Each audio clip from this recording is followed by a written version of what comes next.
we always do our real estate tip of the week.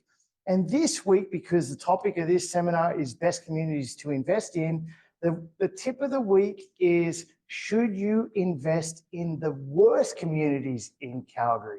And Tim, you didn't want to name it worst communities, but we had this debate, and I just flew in from Australia 2 days ago, and I know they would have no problem saying worst communities. But well, we want to qualify it by saying that by worst communities, we mean portions of the communities, because every single community in Calgary would have good parts and bad parts, and even the sketchy neighborhoods in Calgary will have good parts and bad parts. So if you're investing in a certain community and we say it's one of the worst, we don't mean the whole community, we mean certain portions of it.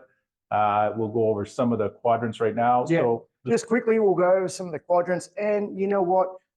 Where are we getting this worst community from? It's really coming from crime stats, reading the newspapers, watching the news, and just getting the general feel of each community. But some of the communities in each quadrant, every quadrant has some of those ticked off communities. And as you said, Tim, it could be portions. So in the southwest, we'll start with southwest. Yeah. We know parts of Southwood.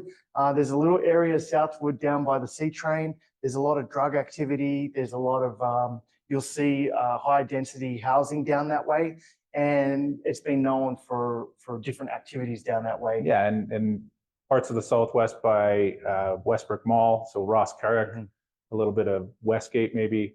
There is, this by one of the LRT lines where there's high crime moving up and down that line. It's close to downtown, so there is high crime there. We wouldn't say stay away from Ross Carrick because it's also a very, very good community to invest in, but there are portions that if a client came to us and said, hey, I want to buy a property in this particular condominium, we might say, no, it's pretty high crime. Yeah, and funny enough, in the Northwest, we know little parts of Dalhousie can be a little bit iffy.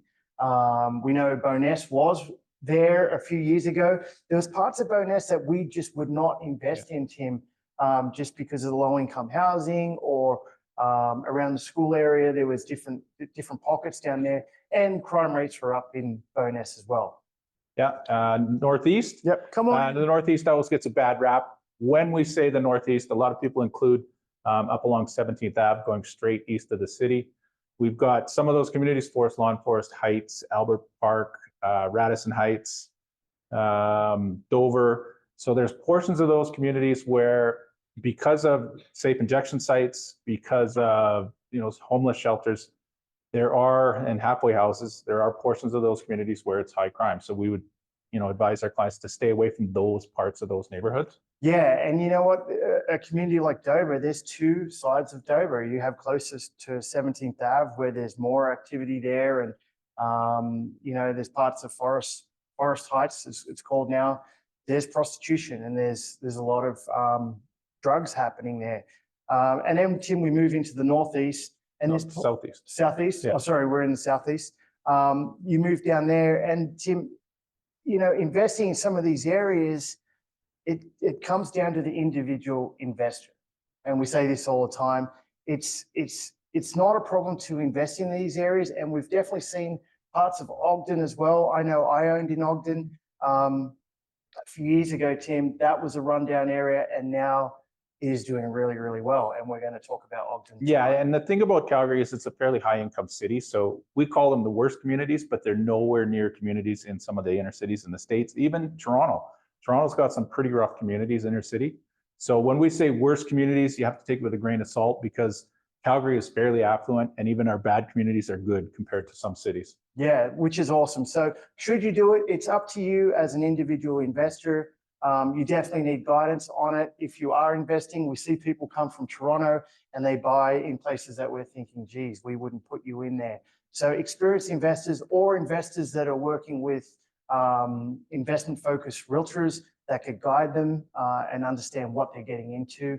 And once you know that, we feel that all of these areas, no matter what, Tim, are going to continue to go up in value, like we've seen in parts of Ogden and in Bowness this year. Yeah, so should you invest in the worst communities in Calgary? It depends. We're here to guide you to particular areas in those communities, and to make sure that whenever you buy somewhere, you buy in the right place at the right time. Yeah, that's our crew tip of the week. If you've missed our other tips that we've been doing for a few years now, go to Crew TV. It's on YouTube.